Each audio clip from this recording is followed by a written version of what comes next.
put a recording of the presentation on the Realtor Party website. If you hear something today that you'd like to share on social media, please be sure to tag us. We will post a hashtag and our handles in the chat box for you. Now it is my pleasure to introduce Etoile Libet, NAR's 2020 Chair of the Housing Opportunity Committee, who will formally welcome you to today's webinar. Etoile. Thank you, Wendy.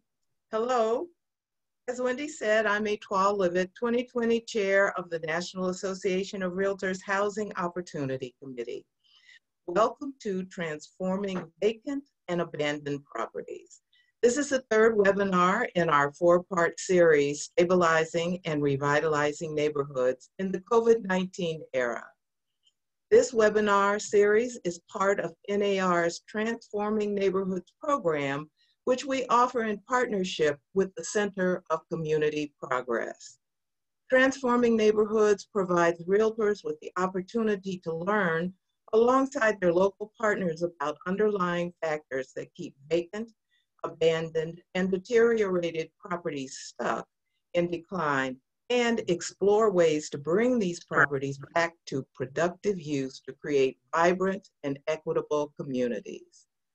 Many, if not all of you, live and work in communities where vacancy and abandonment is a challenge. This issue could be widespread, or there may be just a few pockets of problem properties concentrated in several neighborhoods. Regardless of the scope and scale of the problem, now is the time for realtors, local governments, and other stakeholders to develop strategies to address these challenges. Looking back at our first two webinars, we learned the early indicators of vacancy and several intervention techniques to address those warning signs. We also learned how strategic code enforcement can prevent property decline caused by the COVID-19 crisis. As Wendy said, if you missed either webinar, you can view the recordings at realtorparty.realtor/transforming. We will also share the link with you in the chat. Today, we will gain a better understanding of what happens when a property becomes vacant.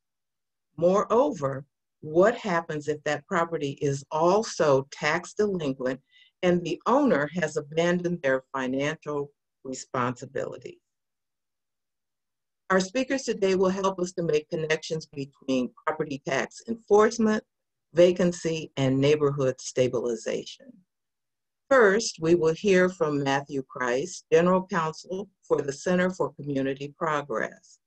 In addition to serving as the organization's in-house counsel, Matt focuses much of his time on providing legal and technical support to each of Community Progress's program areas, including National Technical Assistance, Michigan Initiatives, National Leadership in Education, and Policy and Research.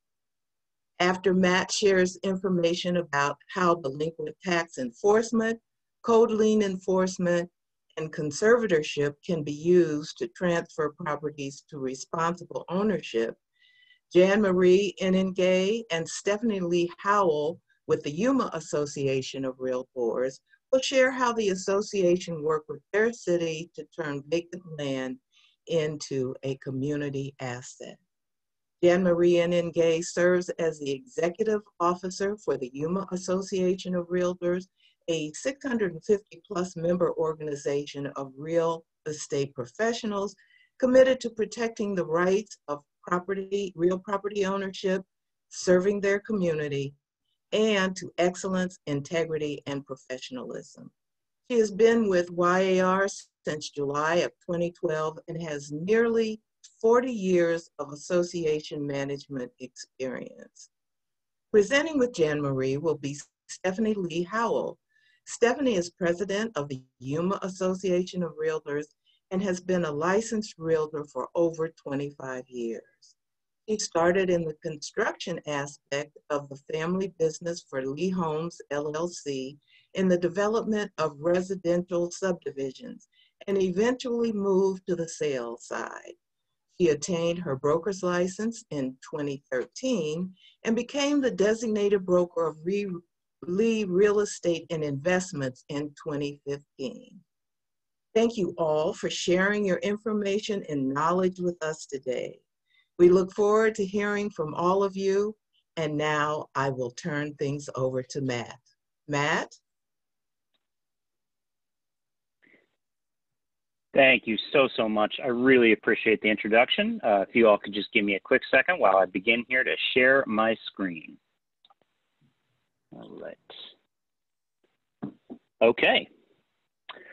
So thank you again. Really appreciate it. As you guys have kind of already led up, my colleagues have already done some presentations along these lines, and I just want to take a minute again to thank NAR and Wendy and all of our partners here. It's just a big part of what we do at Community Progress is making sure that we work with our local government partners, our community partners, and really every stakeholder that's impacted by neighborhoods impacted by vacancy and abandonment. And so having the realtors at the table and giving us this platform and having an opportunity to share some of that knowledge with everybody is such a wonderful thing for us to be able to do. And so I just want to say thank you. So the topic today really is transferring vacant properties, say in support of equitable neighborhood stabilization here. But what I want to make sure that I'm clear that we focus on today is I'm going to spend an outsized amount of time talking about property tax enforcement. As Atwal said, we will be focusing on some other public tools through code enforcement, including conservatorship and some others. But really, the big thing is that the greatest single lever the taxpayers have to compel the transfer of a vacant and abandoned property is going to be the foreclosure of a tax lien. And so we'll spend a good amount of time talking about that. Now, given the wealth of real estate expertise on this call, there may be an awful lot of you out there that have quite a bit of experience with all aspects of the key property tax systems. And so one of the key points I want to make here is that the system of enforcement, the enforcement of unpaid property taxes, looks a little bit different everywhere across the country. And so what I hope to highlight today are just some key elements of what we've seen in property tax enforcement systems that work, at least as it relates to the effectiveness of those systems to compel the transfer of vacant and abandoned properties. And then what sort of components of those systems can also have challenges. So what I'm hoping all of you can take from it are some policy considerations to explore in your own communities. So we're going to go through each of these sections here. And let's start out first by saying, well, why do we care about vacant and abandoned property? I think most of that is very intuitive to folks in the call here. But one of the things I'm going to build off today from the presentations from my colleagues Danielle Lewinsky and Karen Black is to really set the stage on what do vacant and abandoned properties do? How do they impose harm on those communities, and what sort of tools do we have to address those harms?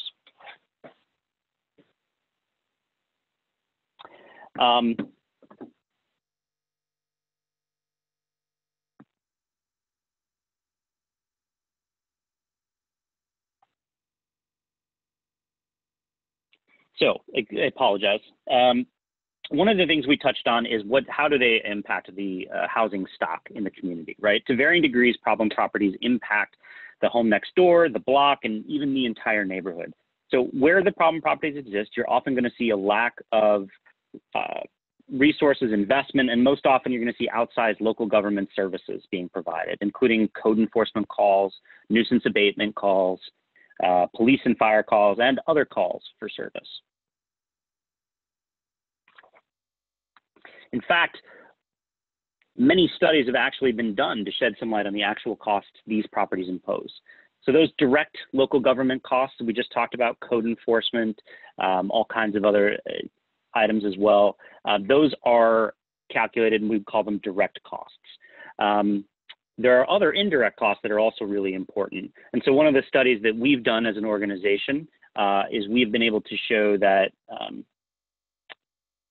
there are, in Toledo, we've done some studies in Atlanta, we've done a study in Pittsburgh. What we've shown is that it's significant each year, the impact that vacant and abandoned properties have. In this study that was done in 2016, we found $3.8 million in annual direct costs for providing extra government services to those areas where vacant properties existed. found $2.71 million lost in annual tax revenue. And more importantly, $98.7 million in cumulative lost residential property value, which also coordinated an additional loss of $2.6 million in lost property tax revenue as a result of those lower property values. So it's important. I don't think I need to tell everybody that, but what do we do to address them? As my colleague Danielle already kind of spoke about, it takes a lot of effort, and it takes systemic challenges with vacant properties and problem properties. They necessitate a strategic approach to address and prevent vacant properties. These components that she put up here, compliance, acquisition and holding, planning and reuse with prevention at the center, are really important. And there's a variety of tools that can be coordinated to address these properties in a productive way. But what we're going to talk about today is really where that red arrow fits there. Presumably, efforts have been made to direct property owners to available resources, and code enforcement and other tactics have been used to compel compliance. But when those efforts don't get us where we need to go and the property remains a problem, then what do we have at our disposal? And so again, what we're going to focus on today is delinquent property tax enforcement, and then we'll touch again on housing and building code enforcement. And while there are other tools that are out there, again, the reason to focus on tax enforcement is it's really the most powerful tool to sort of interrupt that cycle of decline and ensure and control that the property can end up in responsible hands and an asset to the neighborhood. So I'm going to do sort of a brief overview of property tax systems. And where I really want to point out throughout these systems is just an important bits of knowledge that I think most folks on this call probably have some experience with, but some really helpful areas to help potential buyers and other clients for realtors to think through when they're either purchasing or considering whether to invest in a certain area. So when someone acquires their property, we, at a minimum, expect them to do two things, right? Keep the property in reasonable repair so as not to impact the health and safety of others, and to pay their property taxes. We need the property taxes. It's not just something you need to do. They actually pay for the services for the neighborhoods and revenue and essential services to the neighborhoods, to individuals throughout. So why do we care? Over time, we've seen property taxes decrease as a percentage of all state and local revenues, but they still remain an absolutely critical part or portion of a local government revenue. And more important, they remain a significant part of locally controlled tax revenues. So revenues that can be flexibly used for different types of needs and investments, as opposed to other funding sources like enterprise funds, where there's more restrictions on those services. So again, here you can see, even in 2017, a little bit more updated, local governments and states still collected $526 billion in local property tax revenue, making up the largest share, and it still maintained about 17% of their total revenue. School districts, about 37% of school district revenue comes from property taxes. So obviously these are critical. So I say all of that because we are in obviously a very interesting time. COVID-19 has certainly had an impact on employment, on local government finances, and we don't really know exactly where that's going to go. But we do know that property taxes are still going to need to be paid. Property taxes are still going to need to be funded. And so we need to be conscious of sort of what is happening out there. And so local governments are doing what they can. They're delaying payment due dates. They're extending property tax deferral programs. They're reducing or limiting penalties and interest for late payments. And some jurisdictions are exploring the potential use of disaster or emergency declarations as a justification to reduce some property assessments or taxes. And that last one is really an important one because at the end of the day, even though unemployment still remains high, although hopefully we'll trend in a good direction, there are going to be some potential issues, and we may see a lot of people that struggle to pay their property taxes moving forward. Because for the most part, these property taxes are just being deferred or delayed. And so a lot of them are still going to come due at some point in time. So it's important to kind of track where that's going in our communities. One other thing that we have to talk about with respect to property taxes is there's been a history of abuse, right? So understanding the history of how property taxes in a certain area have been utilized to sort of divide municipalities, you know, race-based law and policy and the localization of the property taxes. There's an article here that I referenced called by Andrew Carl, a professor at the University of Virginia, called Investing in Distress, Tax Delinquency and Predatory Buying in Urban America. And what he does through this article is he traces sort of the redlining of urban minority neighborhoods, and he sort of traces that history through, you know, the creation of suburbs, the exclusion of many racial minorities from being able to participate in home buying in some of those suburbs, and noting how tax bases ultimately were decimated in more urban areas by that flight to the suburbs, corporate industrial relocation, and they responded in many cases by sharply increasing tax rates on urban property owners, and particularly with an impact on Black and Latino home buyers, so who are unable to access home ownership in other areas. It's really important that we understand the history of the property tax and how that was used to do things, so that we understand how the history and the property tax were used to shape what our neighborhoods look like today. It's a critical piece of understanding when we talk about tax assessments, and it's still happening in many cases today. I'll point to Civic Consulting Alliance out of Chicago did a recent report in 2017 on residential property assessments in Cook County, and they found a vast inequity of overtaxing in lower income communities of color in Chicago versus some of the more affluent neighborhoods on the north and northwest sides, and how that was resulting in an inequitable balance in who was funding services. So it's something to keep in mind as we're continuing forward. I know realtors have a good handle on all of that. So what can we take a look at the property tax system? One really important way in which realtors already do and can continue to hopefully partner with local governments and others is to really just make sure that buyers coming into so many communities are educated on what the property tax is. What's the classification, right? Making sure that that's understood. How is the property valued for assessment purposes, and how is it assessed? And are those assessments correct? Are those assessments equitable? I know a lot of realtors have a very good network of folks who can help out if there's a need to challenge tax assessments, have the knowledge of that process, or can help out and do that on their own. Are the proper exemptions, are all the available exemptions being taken advantage of?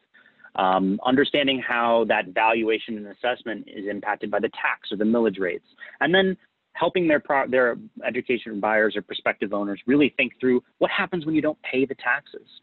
And that's really what we're going to get into next. So some of those areas, many realtors already do a lot of this, but continuing to work with local government partners and other partners to kind of make sure that people know where that expertise lies, and the ability of realtors to support some of those conversations is really important.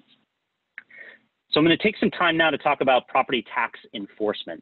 Again, in 2012, and I realize this was a while ago, there was $15 billion in annual estimated property tax delinquency. That number, or at least the rate at which property taxes were delinquent, did go down a little bit over the last 8 years, although there's still research being done on where that is now. But where do we see some of those challenges? Folks who had subprime mortgages without tax escrow, can't speak today. A lot of folks who were investing in communities where there wasn't a tax escrow, you saw a larger rate of tax delinquency among homeowners who didn't do that. And a lot of the resulting tax foreclosures were then concentrated in sort of lower income communities of color.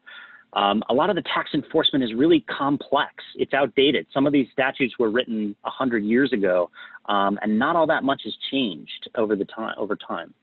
You see really high interest rates and penalties, making redemption for the property owner not only difficult, but also providing an incentive to kind of find a way to jump in and make money, as opposed to getting that property back on path to productive use. And a pretty basic sort of map of how property taxes are enforced is there's a lien, right? There's a delinquency, there's a lien that exists in favor of the local government in the amount of the taxes that are due. When taxes are late, penalties and interest accrue. Notice and an opportunity to either pay those taxes back or similar is, or dispute those taxes, is offered to the property owner. There's an enforcement event, or in some cases, which we'll talk about, multiple enforcement events. and then the property is transferred. So problems really arise when there's a lack of what we call efficiency, effectiveness, and equity throughout the process. Now, I'm going to spend a little bit of time talking about how we define each of those categories. So, basic elements of an efficient system. What do we mean when we say that? So much of each of the next three terms that I'm going to talk about, it really does rely on, efficiency relies on the system also being effective and equitable. And so we'll talk about that. But when we say efficiency on its own, what we mean is it results in the collection of delinquent taxes in a timely manner, right? It's not taking forever, and we're maximizing that collection and really trying to do it. A lot of about what it means to be efficient is clarity. Does the property owner know exactly what the amount should be to redeem it? And are we recovering all of the municipal investment? Is it just taxes, or is it assessments from actions from the community to abate nuisances at the property? Are we making sure we're trying to collect all of that municipal investment in the property and what's owed to the taxpayers? Are there clarity in the automatic timeframes for each stage of enforcement? Do we know when it's going to happen? Are we providing tons of notice? If we're providing notice 6, 7, 8 times, is that actually efficient, or is it more efficient to do maximum notice all at once to all interested parties by all the proper methods required by law? And then finally, efficiency also requires that certainty, that clarity, that if the property taxes aren't paid by this date, then the property is going to be transferred, and that's the end of it. Now, all of this, we'll talk about equity in a minute. What does it mean when we say effective? It means it yields the maximum payments and redemptions, right? A local government has expended a lot of money, and they're trying to get that back to fund their schools, to fund government services and everything. Penalties and interest should be high enough to motivate compliance, but also tailored in response to current economic markets. In a lot of markets, 20% penalty may not exactly be necessarily tailored to market rates right there for that kind of a thing. It's a statutory thing, and so maybe we need to examine whether or not those rates are appropriate. Effective systems avoid abandonment and deterioration, again, trying to give all the opportunities to folks to comply and pay their taxes, or to quickly move the property through the system, or have carve-outs for vacant and abandoned properties that passes that through to avoid properties just sitting there for years. And then ultimately, transferring title to properties which is insurable and marketable. And I hope and I think that resonates with a lot of folks here. There are a lot of tax enforcement systems across the country that result in some form of title being transferred, but that also requires a whole lot of follow-up work on the purchaser to go and clear up that title, file a separate action to do so, something that's timely and expensive over time. And then we talk about tax enforcement systems that are equitable. And this is something that could also be at the front end, right, of when we talk about these three terms, and at the back end, because we want it at all levels, right? We want those protections. Are we really helping property owners who want to comply, but have hit some hard times? So looking all the way back at the beginning, is our tax assessment system equitable? Are we already overtaxing lower income property owners, particularly owners in communities of color, to fund local government services? And if so, what are we doing to correct that and provide some relief?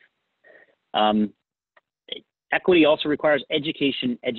Again, going back to the slide where it talked about making sure buyers and folks investing in neighborhoods have an understanding, a clear understanding of all these elements of the property tax system. And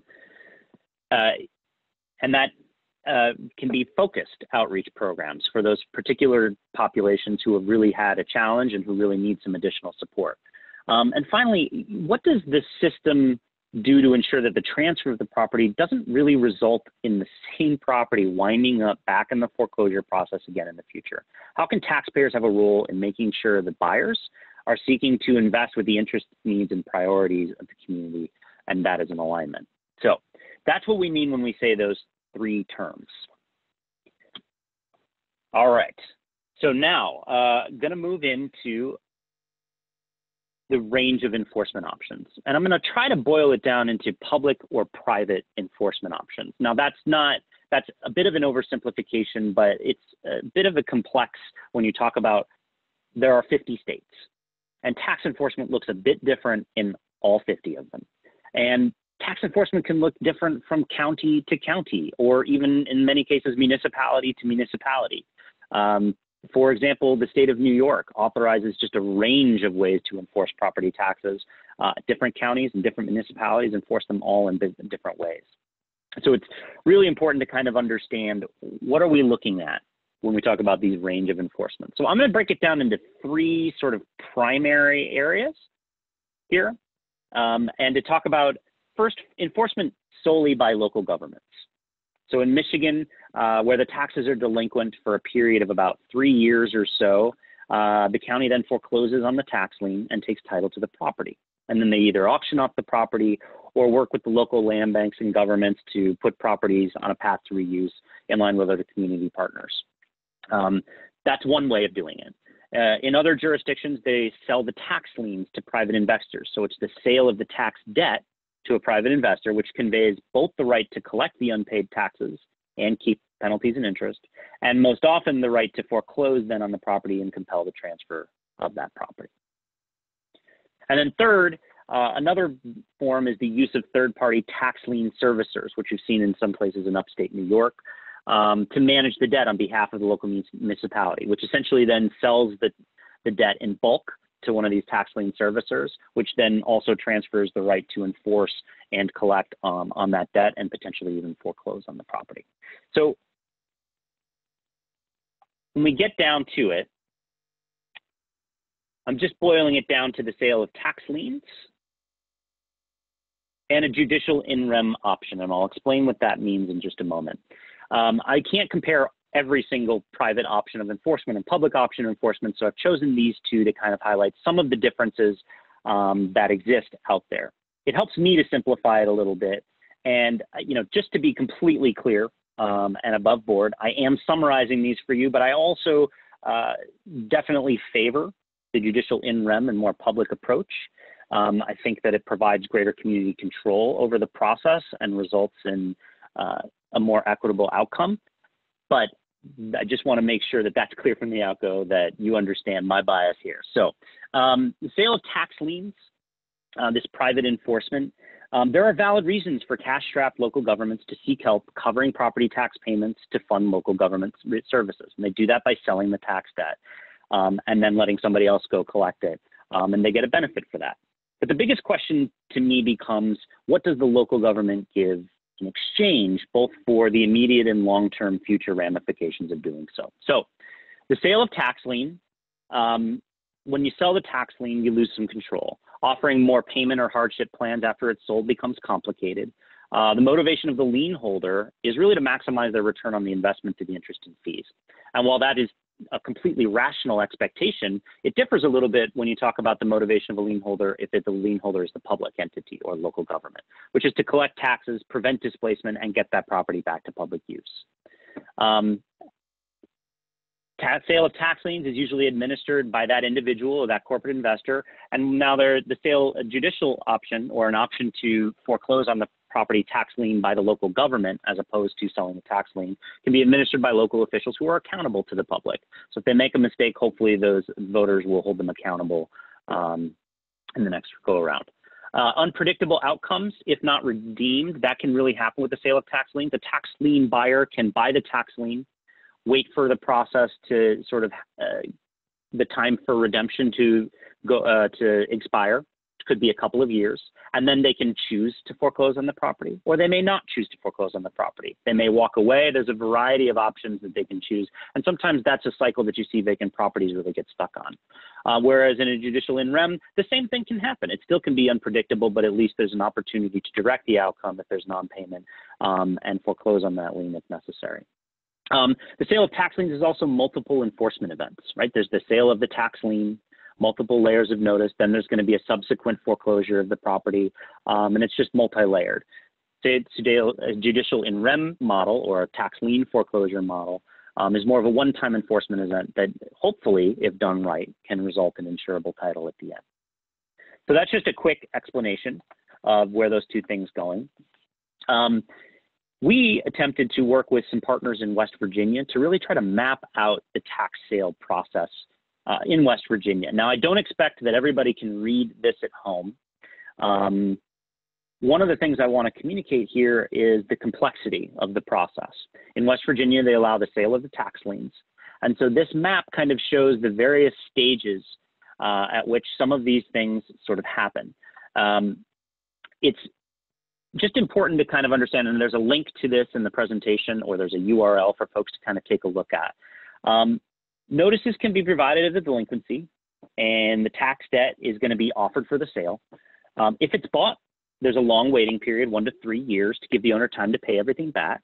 That sale of the tax lien transfers the right to collect interest and penalties, which can often be pretty high in the 18 to 20% range. And in the meantime, the tax lien holder can often transfer the debt to a new party if they like. I apologize, I'm getting a number of comments here. Good, thank you. I just want to, and I apologize for the use of the mouse. I should make the mouse a little bit larger for other folks.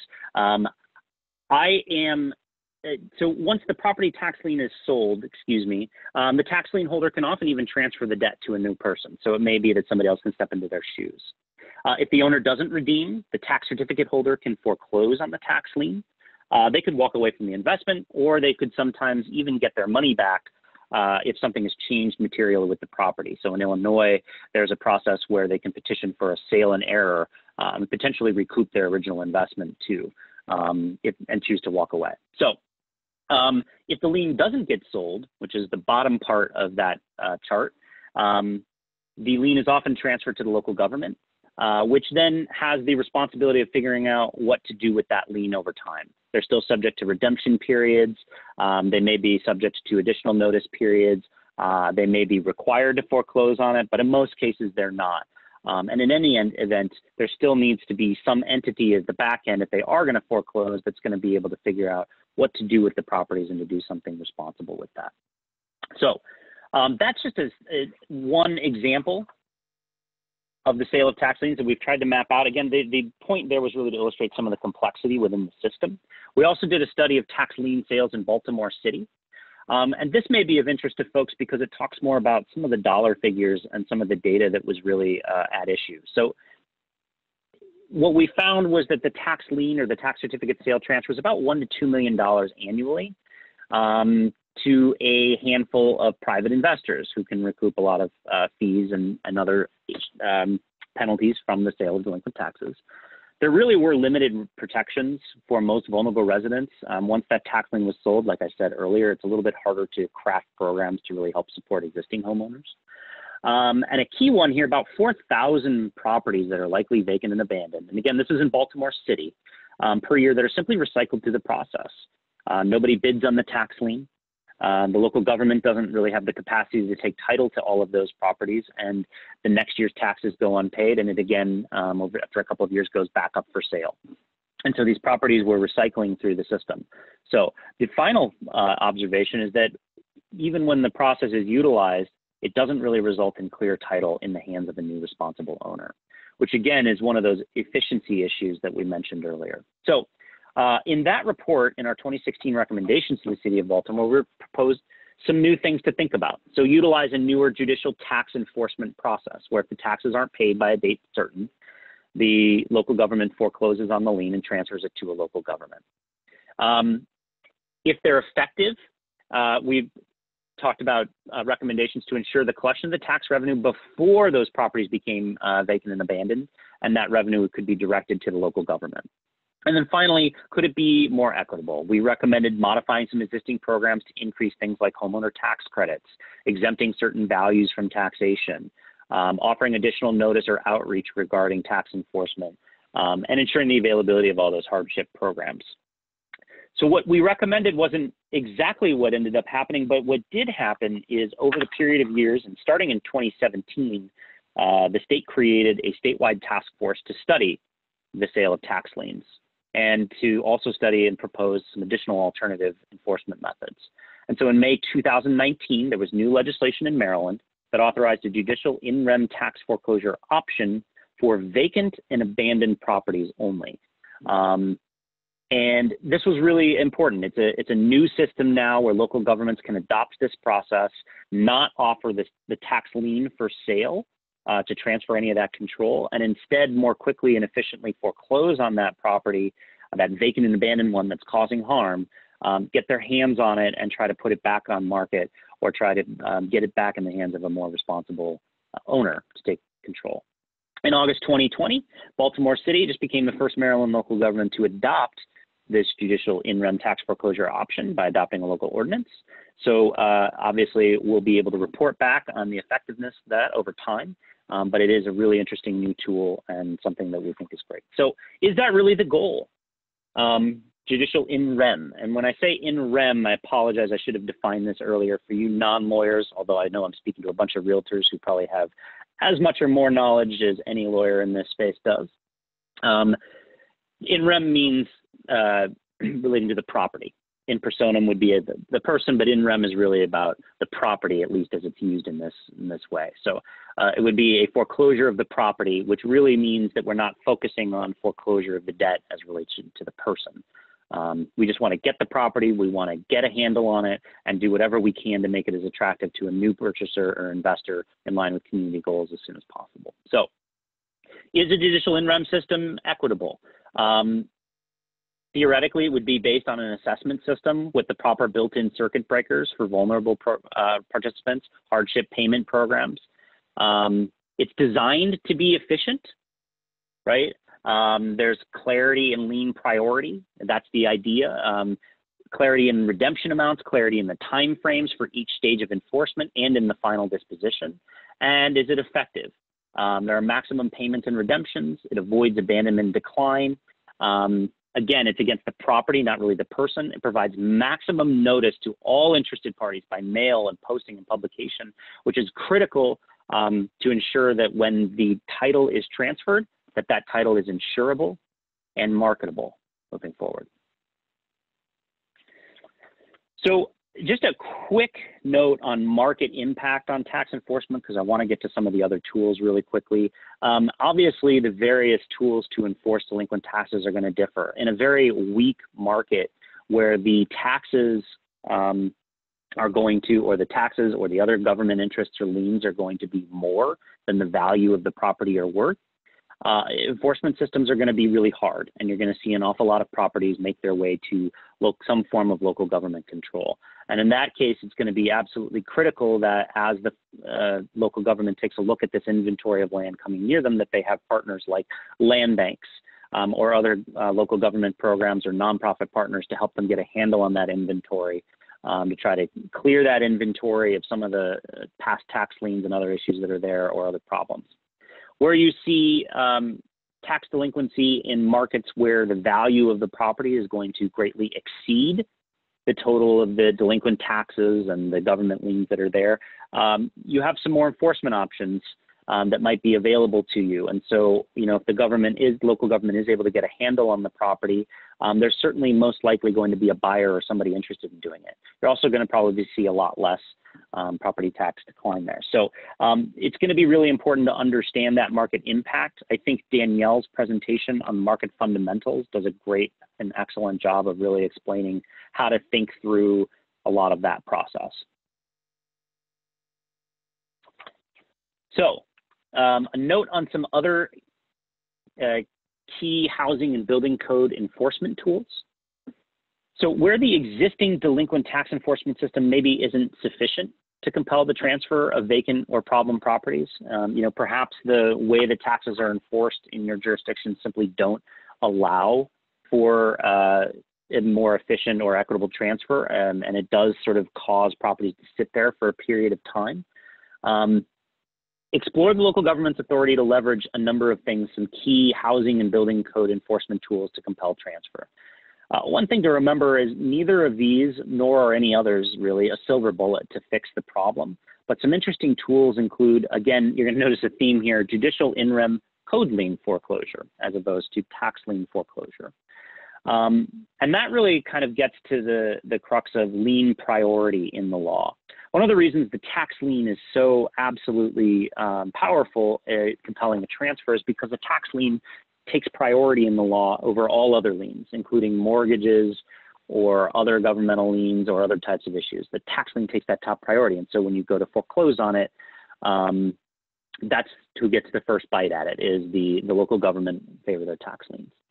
Many other local governments also prescribe either in state law or by ordinance, most often in state law, the priority of liens for actually investing in local government investing local government resources in abating a condition of the property. So something that is very difficult to get a handle on. There are challenges with garbage, dumping, weeds, boarding up, if it makes it to demolition. All of those should be assessed as a lien against the priority and a lien against the property. And whether or not that lien is a priority gives you some insight into whether there's the ability to foreclose on that lien in a separate action. Now, no matter what, if you foreclose on a lien like that, you would still need to eventually deal with any unpaid taxes that would be there. So that would still be a system that's really important. But ultimately, there are ways to do this. Our organization in 2016 worked with the city of Mobile to recommend a new change to state law that affected just the city of Mobile and allowed them to elevate the priority of their code liens where there was abatement action, and then to set up a system of judicial foreclosure where, again, they foreclosed on the liens once they reached a certain amount. They had a date certain by which somebody had to pay those or risk losing the property. And then that amount was then foreclosed. Notice throughout the process met all the standards for constitutional due process. And at the end of the process, transfer was, title to the property was offered at auction, but title that was offered was clear and marketable and free of all past liens, with the exception of if there were any certain federal liens on the property that may not have expired. So that's one tool. Another tool that other local governments and other people use across the country is receivership or conservatorship, which is a tool, and the strength of that tool varies on a number of factors, one of which is the authority to use that tool based in state law or local law. In most cases, a receivership or conservatorship is a court process where the local government, or in other cases, like in Tennessee, through certain laws in Tennessee, certain land banks or other residents could also petition the court for this. But you ask the court to appoint a receiver or a conservatorship to take care of the property. Now, this works in many cases where there's value in the property, and particularly as we're talking about vacant and abandoned properties. A receiver who would come in, take care of the property, make it safe, would want to do so with the expectation that there would be an ability to recover their costs or get paid for their time. So certainly a receivership statute or framework would involve, is there value in the property? And if they don't get paid by the owner of the property at the end of the court proceeding, after they've done all the work and invested in it, will they get a lien that will allow them to potentially recover their costs if the property is sold, or a lien that would require them, or that would allow them to foreclose on the property and perhaps either recover the amount of their lien from the sale of the property or potentially take control of that property themselves. A couple of programs that are out there that really use the receivership tool robustly are Baltimore City's Vacants to Value program, where they try to get a handle on a whole host of vacant properties. They use the receivership tools, working in partnership with prospective buyers to really get a handle on these properties, to move it through the receivership program, and then to get this new property owner in place to take care of an ownership of the property. Chicago's Troubled Buildings program is also a really interesting program. They have a very unique and incredible partner in the Community Investment Corporation in Chicago, and some of the work that they'll do, they'll step in to take care of the property, bring it up to code, and then either foreclose on it or offer the property for sale down the road. So there's a whole host of different sort of receivership tools that exist out there. It's not a silver bullet, but it can be used to get a handle on vacant and abandoned properties. So I spent a great deal of time really today focused on the public tools to kind of compel those transfers of property, particularly those vacant and abandoned properties. And really the primary focus was on property tax enforcement. I think it's a really powerful tool. It certainly depends on the way property tax enforcement system in your jurisdiction is set up, but hopefully you were able to pull out a couple of key policy ideas from the comparison of both the sale of tax liens through the more public options of foreclosing on the tax lien, perhaps through a judicial in rem process that can really help put properties back on a predictable path. So one thing, and I'll attribute this to my colleague, Sarah Toring, who wrote the design of, for people to consider, is the design of policies that seek equitable neighborhood stabilization. And again, kind of drawing us back to that theme of equity, underscoring those ideal systems. So the design of those policies that seek equitable neighborhood stabilization have to be informed by the history of land ownership in our communities and those accompanying legal systems that impact property, like the delinquent tax enforcement systems and shape markets. And so I want to thank you all very much. I look forward to hearing from our next presenters, and I believe I'm turning it over at this point in time to Jan Marie.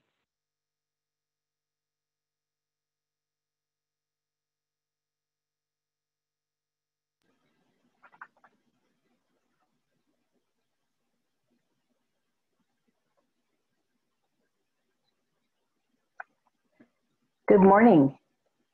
It's good to be here to present and to talk about a project that we have been working on in our area.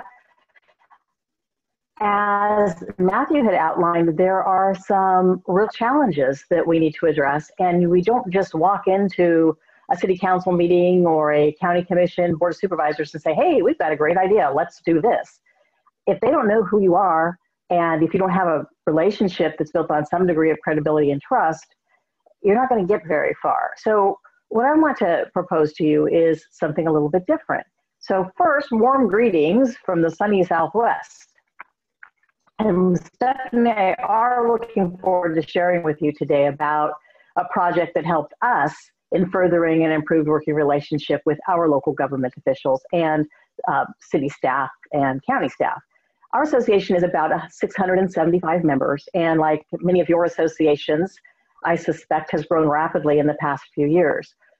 Formed in the late 1940s, Yuma has always been involved in our local communities and in community outreach projects, but we've never applied for any state or national Realtor Association grants, nor really thought of them in a broader context beyond improving our realtor image and helping those in need. As we updated our strategic plan, for the first time in many years, we realized that improving relationships with our local governments should be higher on our priority list. And it's something that we could do through our community outreach if we coordinated our efforts. At the time, and I guess it's no different today, there's a lot of pressure by NAR to get involved politically and legislatively in our local communities. For our community at that particular time, it wouldn't have been a very prudent thing for our association because the political climate was actually quite toxic with a lot of infighting and things that were going on, that it was better that we just stayed a little back in the shadows. So instead of going in that direction, we saw a pathway forward to improve our relationship through the placemaking grants and small community projects. We set our strategy and we've been building on it since. Sorry about that, make you a little bit dizzy with those slides. Before you is our most recent vision and mission from our strategic plan that recognizes our important role in the community. Stephanie, who is our 2020 association president, previously served as our community outreach chair, spearheading and shepherding several of our placemaking projects through the bureaucratic maze to fruition. I'm going to turn it over to Stephanie, who's going to discuss the specifics of our project, and then I'll return back to wrap up the discussion. Thank you, Jan Marie, and thank you for the opportunity to share our project with all of you. I'm going to be speaking to you about our Las Brisas Community Park transformation. Yuma County is located in the southwest corner of the state of Arizona, right on the border of California and Mexico. Our realtors represent all demographics of our county, including the city of Yuma, the city of Somerton, and the city of San Luis. We had a past outreach in the city of Yuma, but never in our city of San Luis, which is located directly on the border of Mexico. We wanted to take advantage of the NAR placemaking grants and somehow offer our services to them. While we were brainstorming opportunities for outreach, one of our past presidents, Matias Rosales, suggested the need for revitalization areas around the city of San Luis. Matias is a member of the San Luis City Council, and after meeting with the city officials, they identified Las Brisas neighborhood as needing possible upgrades. Las Brisas Park is located adjacent to the East Main Canal, which connects to the main drain canal running through different areas in San Luis. These canals are currently used by the community for walking, jogging, and biking, thus overall connecting different community areas. The San Luis General Long-Term Plan is to provide a system of interconnected open space and trail networks, providing linkages that will connect neighborhoods, parks, schools, community buildings, and commercial developments. The proposed plan was to transform the vacant lot in the Las Brisas subdivision into a park for each of the following purposes: recreational, cultural, and public activities, soccer leagues to practice their tournaments, dancing and small musical performances, neighborhood meetings and family celebrations, and exercise spaces or areas. These park improvements would enhance the Las Brisas area and deter crime as it gives residents a place for positive interaction. Once we identified the project, we were able to put together a budget of approximately $15,000 and completed our application for the grant. In addition to the NAR grant, we applied for another grant through our state association and obtained additional financial assistance from the city of San Luis, as well as from the local businesses around town. The plan consisted of developing a concrete sidewalk and recycled ground asphalt along the perimeter of the park, with access to the East Main Canal through the perimeter wall and an ADA compliant ramp. The park was landscaped with siso trees, bougainvillea plants, pygmy palms, and agave plants set throughout the perimeter of the park. An electrical irrigation control system was installed along with fall and Bermuda grass within the central area of the park. In addition, the city installed a picnic table and barbecue grill. The city's future plan is to construct a concrete slab with a permanent ramada and install playground equipment, solar lighting, and to connect other projects along the linear path. Once the project was approved, each partner did their part. The City of San Luis Parks and Recreation Department coordinated the clearing, cleaning, and prep work, along with the concrete sidewalk. The realtor members then came in to help plant the trees and spread gravel. We then held a ribbon cutting at the location and invited the community out to join in and serve drinks with ice cream to the kids. It was fulfilling witnessing how excited and grateful residents were. This project was vital in opening up the relationship between the Realtor Association and the city representatives. They were appreciative and happy that we took an interest in their community. This project was, of course, completed prior to the COVID-19 era, but I think it is definitely something that could be accomplished with a little extra planning and attention to social distancing requirements. Despite COVID and the restrictions, there is a great deal of opportunity for Yuma County as a border community.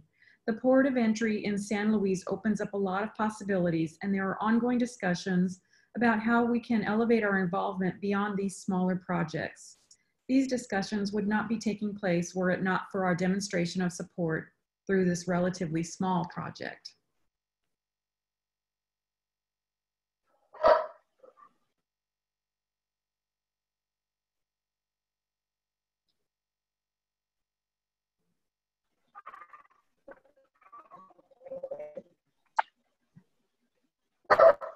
I'll talk back to you, Jan.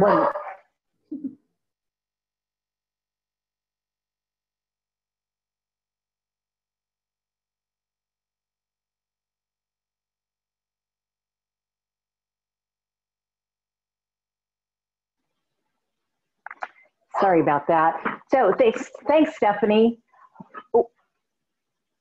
So this was a small project, but it had a major impact. It transformed an eyesore and underutilized space into a vibrant neighborhood park where children can play, they have room to run, play in the grass. Grass is a big thing when you're in the middle of the desert, and neighbors can gather for barbecues. It also showed the community that realtors aren't just faces on signs and billboards, but they're real people who live, work in, and care for their community, as the mayor of San Luis said during the ribbon cutting and groundbreaking.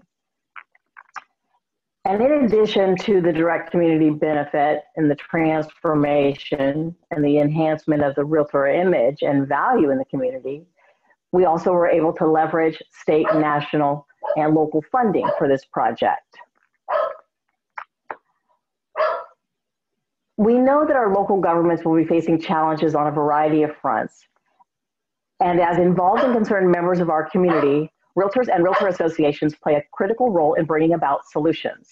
Some of the challenges we face may be unique to border communities, but there are far more challenges that we have in common. And as we've discussed through this series, changes in the economy can result in increased commercial, industrial, and retail vacancies. This is a double whammy for local communities as they rely on property tax and sales tax as major sources of funding. It's actually multiplied even further because many of the infrastructure fees, including water and sewer, are based on growth and usage projections. And if those drop below the pro forma projections, bond rates can be impacted, and a vicious cycle begins that results in raising of these fees, further stifling development and redevelopment. We all know that story. So the difference for us as a local association was to stop thinking of placemaking efforts as a one-off community benefit and a great splash promotion for realtors, and instead thinking of them as connected to each other and to a greater goal that will have even greater impacts on our local communities. And if we as a relatively small rural association can pull it off, we know that you all can do that too. Thank you. And I do apologize for the background noise. Great, thanks Jan Marie and thanks Stephanie. I have a dog, I'm sure many folks do on the call, and can appreciate that this work from home life has new visitors on all of our meetings, so thanks for that. We are going to open it up for question and answer time, so if our speakers can jump back on the line if you are there. And I'm first going to call on Jose, who I see hand is raised. So if you are still there, Jose, I'm going to unmute you and feel free to ask your question of our speakers.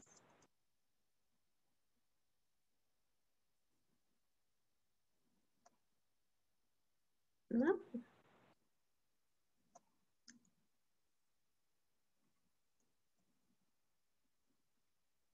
You might have to unmute yourself there. Sorry about that.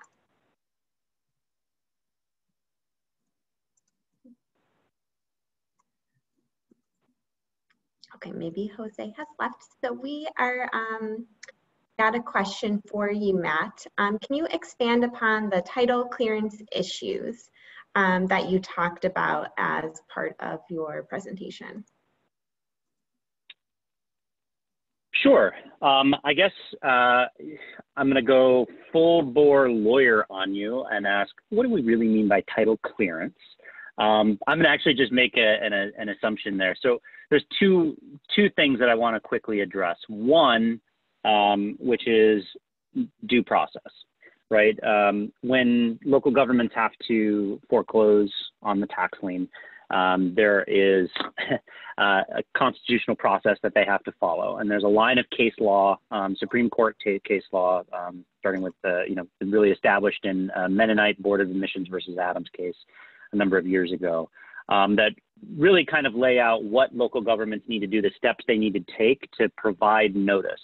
And so in many cases, if a delinquent tax enforcement system doesn't provide notice to all the interested parties in a property, the owner, the lien holders of record, if a lien holder can be ascertained in another way, if they don't provide notice to all of those and they don't do it per those constitutional notices, they can do it by mail. That's allowed, but if they don't do it right, then at the end of the day, it's going to be awful hard for a title insurer to come in and take a look at it and have confidence insuring that title. And so for the first step is, does the local government or the tax enforcement process in your area, first and foremost, really follow those procedures? Do they follow the due process laws? And the second question there is, do the local title insurers have confidence that those procedures are being followed?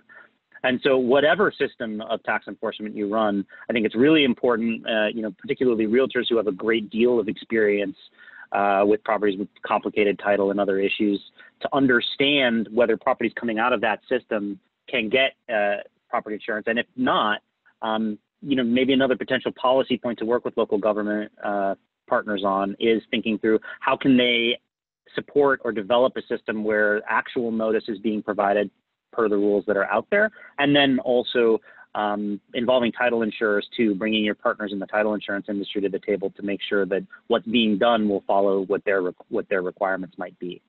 It might be that the law inhibits it too, so it's something to take a look at. As far as title clearance goes, this is a term I would use more to extinguish some of those liens. If all of those processes are followed through the tax enforcement process, ideally, most of those past liens, if the parties are properly notified, would be wiped out. Again, it depends on the state, depends on the laws, and so that title is clear and insurable going forward. There are other entities like a land bank, or in some cases, certain local governments that can intervene in the process and also have some special powers to actually extinguish past tax liens. That varies state to state.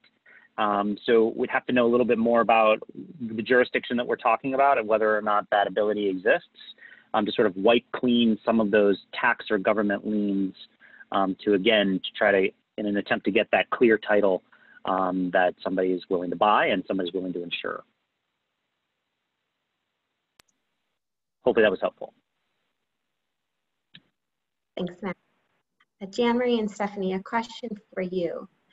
In your process of working with city officials, not just on the park project that you did with support through NAR, can you talk about that relationship with city officials, what challenges you might have faced and what you as a Realtors Association did to be able to overcome some of those challenges and partnering with folks at the local level?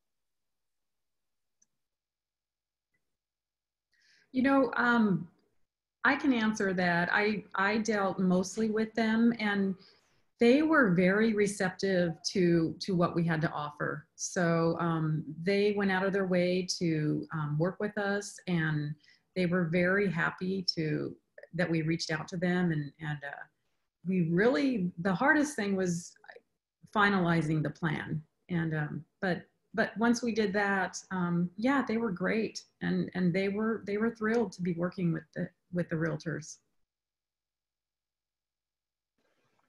And I will add, Stephanie also spearheaded another project with our city of Yuma that had to do with directional signage along a linear pathway. And that project took about 1.5 years to work itself through the process and involved so many meetings with city staff, and then it would get up to the city administrator and get kicked back to staff. And it was quite the process. So we did talk with the mayor a little bit about that and had a little bit of influence there.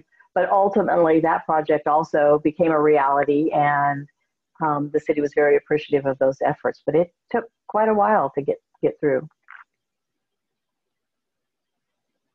So I guess the message for that is, sometimes you work with the city staff, sometimes you work with the city administrator, and sometimes you have to go around the door and have chats with the elected officials and then work together. But you have to do that in a way that balances all people and is respectful of all of the people involved. It sounds like sometimes you have to have patience with and working through those challenges. Thank you for that. Matt, a specific question for you, which might be tricky to answer, but have you come across, or do we have existing information on liens and foreclosure processes in Hawaii?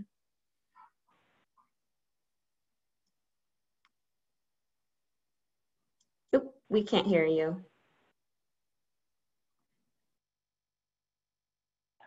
I apologize for that. I tend to call in so that I can mute when my 2 children are running around in the background. And then I forget to undo it. The answer is no, I don't have that off the top of my head. A good resource to take a look at might be the Lincoln Land Institute. They have a wealth of information on property tax data and information on their website. I don't know if they'll have the specific information you're looking for, but that might be a good place to start. But I'm certainly happy to follow up on that question and see if I can find it, because now I'm curious.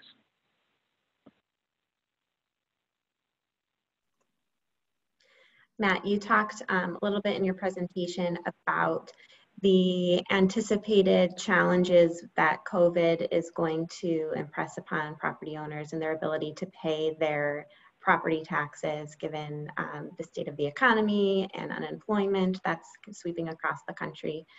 Is there anything else related to the property tax system that you see as particularly concerning during these times, and what can communities do to prepare for that?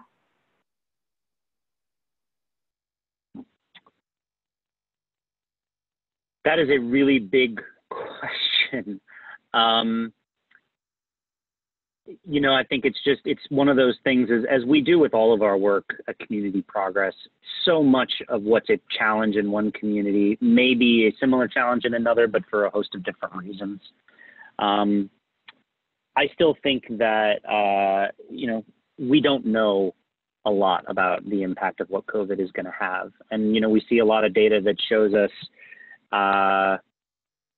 you know, some competing things, like, so we don't know, or, you know, people are paying their taxes in many cases in other parts of the country. There are other areas where there's data showing that people aren't paying some of their tax bills that are coming due right now, or are taking full advantage of some of the deferments or delays in payments that are coming up. So the biggest answer, I guess, is not, I think you know, I really wanted to talk about enforcement today and the way to transfer vacant and abandoned properties, but I do think it's really going to be important to think through the assessments of property.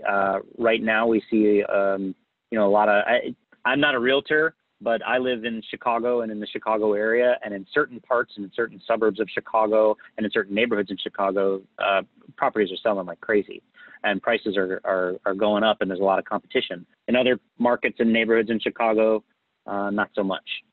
And so I am really nervous about some of the assessments and the impacts in some of those neighborhoods, particularly, you know, not just the lowest of the low income, but also those neighborhoods that are more kind of middle ground. I'm really worried, you know, middle market neighborhoods, maybe you could call them. I'm really worried about what we're going to see in terms of property values, and whether or not assessments are going to track with property values, and how that's going to impact people's ability to pay. And whether or not we're going to see any greater foreclosures in those types of neighborhoods remains to be seen. Does that answer your question? It did. So I'm just going to ask one last question to Jan Marie and Stephanie before we wrap up. And you mentioned that it's really important to your project and the work and community building that you've done through the Yuma Association of Realtors. Wondering if you have any last parting piece of advice for the other association members that are on the call today as to where to start, how to start to build those relationships with their city officials if they don't yet have a partnership existing.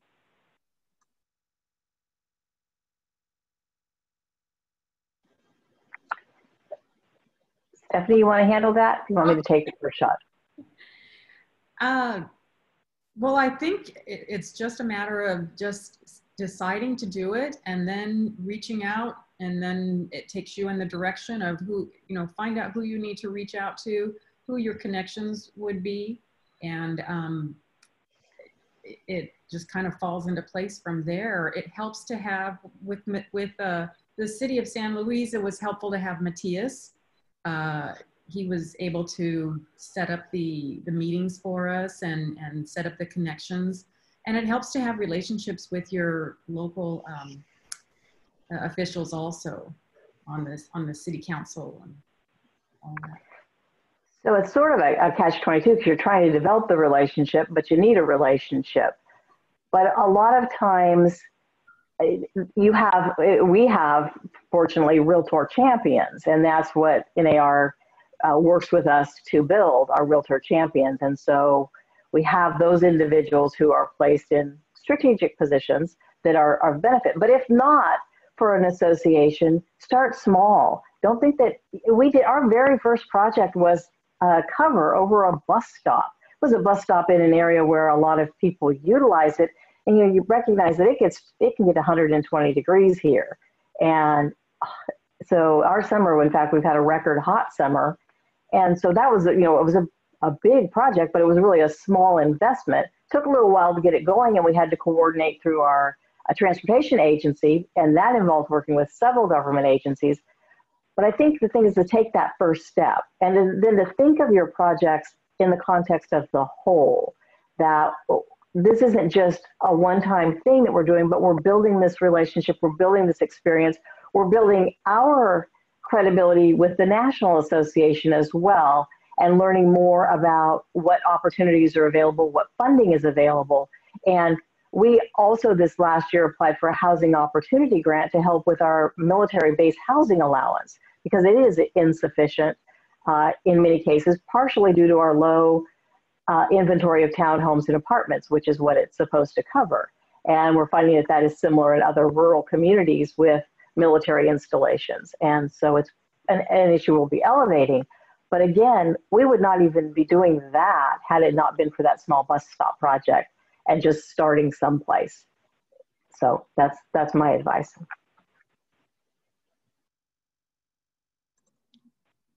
Thank you so much. Thank you, everyone. Before I go, there was a question that just popped up about whether or not NAR has any policies that we're working on regarding being able to facilitate the clearing of titles more economically for investors.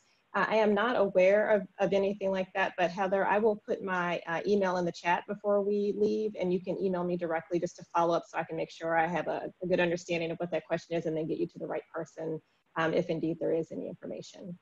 But I do, again, want to say thank you to Matt, Jan-Marie, and Stephanie for your time today and for the information that you've shared, the resources and examples. Thank you, Jan-Marie and Stephanie, for doing such a wonderful job sharing how you were able to utilize the resources from NAR, from the Realtor Party, the grant programs that we have available, including the placemaking one, which you demonstrated beautifully. We do also have resources from Housing Opportunity and Smart Growth and Fair Housing. So for all of the associations on the call, I encourage you to go to realtorparty.realtor and look at the wide range of tools that are available to you to do work in your community to address things like vacancy and abandonment. And all of these resources really do help you build those relationships that we've heard so much about, and we understand how important they are to really move all your projects forward that you are working on in your advocacy efforts. We hope that all of you will join us next Tuesday, September 8th, for the fourth and final webinar in our series. And we will look at land banks. And we heard a little bit about that today. Matt touched on that very briefly, but we'll go more in depth about land banks next week and learn how they can be used as a tool to return properties to productive use. So thank you all again for your time and enjoy the rest of your day.